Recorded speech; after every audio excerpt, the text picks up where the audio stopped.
जय माँ काली सभी को, जय माँ भगवती सभी को, जय श्री राम सभी को। मैं आशा करता हूँ कि आप सभी लोग सही सलामत होंगे और स्वस्थ होंगे।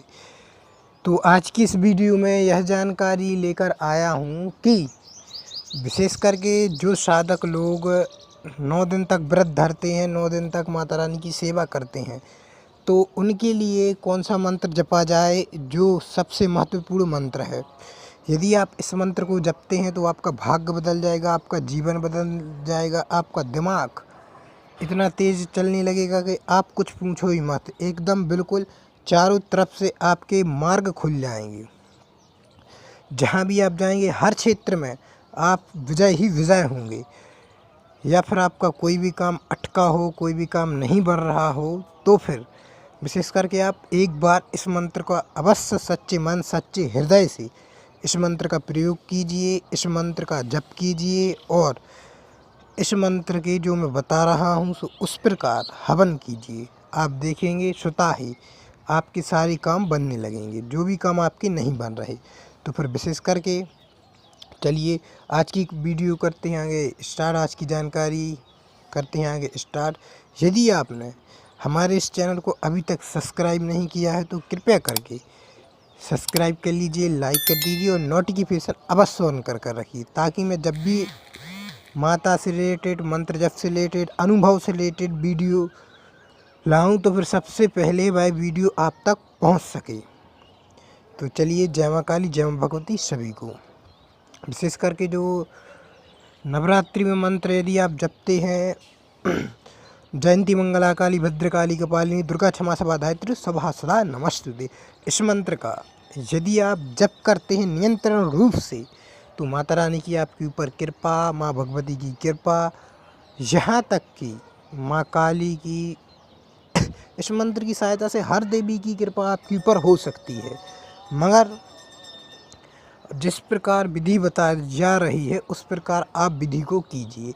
आपको क्या करना होगा, जब भी इस मंत्र से आप स्टार्ट करेंगे, हो सकता है जब भी आप स्टार्ट करना चाहें तब कर सकते हैं इस मंत्र को, मगर ध्यान आपको यही रखना होगा कि विशेष करके इस मंत्र का एक दीप अलग से जला रहना चाहिए 24 घंटा 9 दिनों तक। यदि आप 9 दिन, एक दिन आपका छूट भी गया है, 2 दिन छूट गए हैं तो कोई दिक्कत नहीं, क्योंकि नवरात्रि तो चल ही रही हैं तो उसमें कोई दिक्कत नहीं। आपका दीप जलता हुआ रहना चाहिए और माता रानी को एक स्थान देना होता है, तो स्थान के लिए आप पाट भी ले सकते हैं या फिर कोई भी एक नया कपड़ा ले आकर वहाँ पर बिछाकर बोल सकते हैं माता रानी आपका स्थान आप ग्रहण कीजिए, यहाँ पर विराजमान होइए। तो वो माता रानी वहाँ पर विराजमान हो जाएंगी। फिर जो दीप आपका रहेगा वह 24 घंटा जलता हुआ रहना चाहिए। वो मंत्र जो है, जो मंत्र मैंने आपको बता ही दिया है, तो इस मंत्र को आपको कंटिन्यू सिर्फ आपको आध घंटे इस मंत्र का जप करना है। आप टाइम देख भी सकते हैं और विशेष करके आपके लिए जो मंत्र रहेगा, मंत्र आपको बोलकर नहीं, मन में ही मंत्र पढ़ना है, मन में ही मंत्र पढ़ना है, ऐसा करना है और नेत्र इसमें आपके बंद रहेंगे। फिर आप देखेंगे इस मंत्र की ताकत, इस मंत्र के अनुभव, इस मंत्र में कितनी शक्ति है, इस मंत्र में क्योंकि अपार शक्ति है। इस मंत्र की सहायता से ऐसा कोई काम नहीं जो आपका काम ना बन पाए। इस मंत्र की सहायता से आपको पता ही है, देवी वो शक्ति हैं जो करने पर आ जाए तो देवता भी हार मान जाते हैं, वह काम देवी कर देती हैं, क्योंकि देवियों में अपार शक्ति है। यदि हनुमान चालीसा को आप पढ़ते हैं तो आपको अष्ट सिद्धियाँ प्राप्त होती हैं।